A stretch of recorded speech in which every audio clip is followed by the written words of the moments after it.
Ang susunod na programa ay rated G. Ito ay pwede sa lahat ng manonood.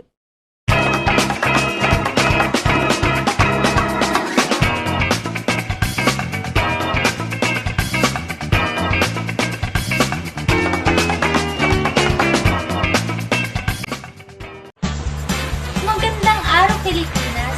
This is the Batas Rizal Talk Show! This is your host, Rosalyn Bartolata. And I am Ariel Manila Buadilla. Hello, partner!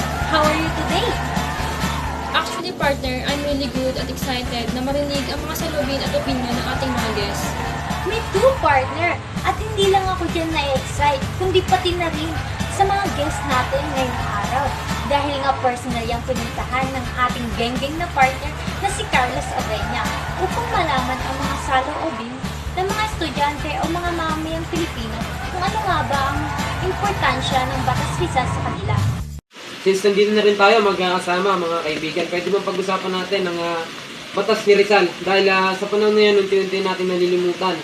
At nakakaligtaan yung mga nagawa ni Rizal para sa atin, gaya ng kanyang dalawang nobelang ginawa, ang Nolo Mitangere at El Filibusterismo. Ano ba ang kalagayan nito sa inyo bilang isang estudyante sa Pilipinong mamamayan? Ikaw ba, Manalo? Siyempre yun, Carlos. Para sa akin, sa aking opinion, ang Batas Rizal ay isang mahalagang bahagi ng ang bansang identidad bilang Pilipino. Ito ay nagpapakita ng ating pagsunod sa mga prinsipyong itinaguyod ni Rizal, isang bayani na ating bansa.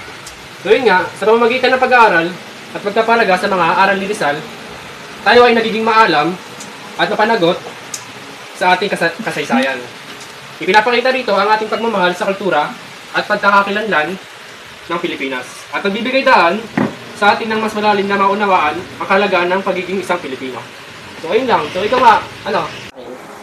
Bilang isang estudyante at isang mamayan ng Pilipinas, napakalaking bagay ang talakayin ng mga kabataan ng buhay ni Rizal.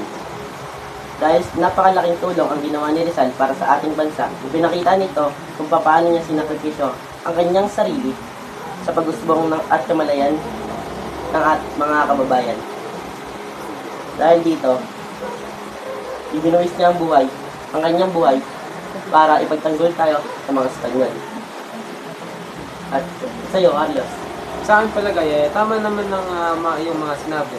Ang importansya sa atin bilang isang mamamayang Pilipino at isang estudyante na nag-aaral ng Batas ni Rizal. Ikaw ba, kaibigang Sansolis? Ano ba ang iyong masasabi tungkol dito? Ayun no, maraming salamat at napakaganda ng inyong mga opinion, Ginoong Bautista, Ginoong Manalo at Ginoong Ovenia. Ako'y nagagalak at nakasama ko sa Pinito. Sa aking opinion naman ay importante ang Batas Rizal.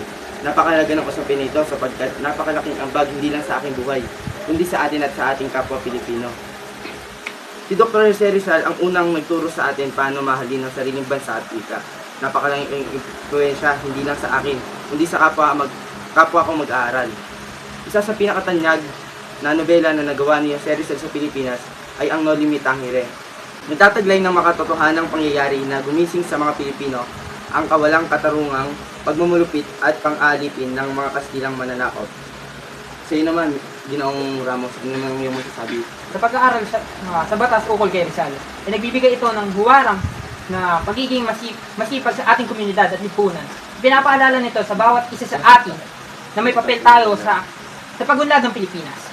At may responsibilidad tayo na solusyonan ang mga hamon nito.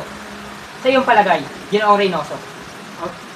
Sa akin, para ang Rizal ay naglalayag na ipaalam at nilalagam ang mga idea ni Rizal tungkol sa kalayaan at katarungan, edukasyon at saka pagkakaisa. Ipinapakita nito ang kahalagahan ng pagbabahagi ng mga idea at paniniwala upang makabuo ng isang lipunang may malasakit sa kapwa at may layuning magpatuloy sa mga pinaglalaban ni Rizal. Naglalayong palawakin ang kaalaman at pag-unawa ng mga Pilipino tungkol sa mga kontribusyon ni Rizal at sa kasaysayan ng ating lipunang Pilipinas. Ikaw, Miss Marilab, ano masasabi mo? Ayun, para sa akin, ang kahalagahan ng Batas Rizal at bilang sa mag-aaral at mamayang Pilipino ay ang pagpapahalaga at pagkilala sa dakilang kontribusyon at pambansang pinaglandan ni Dr. Rizal, ang batas ni Dan, nagbibigay tayo ng pagkakataon na mapag-aralan at maunawaan ng mga pangunahing kontribusyon ni Dr. Rizal sa pagpapalaya ng ating bayan. Sa'yo naman, Bartolata. Thank you, buddy. Para sa akin naman, as a Filipino citizen, mahalaga sa akin na pag-aralan ang buhay ni Rizal dahil sa kanyang mga dagawa sa ating bayan o sa ating mga Pilipino.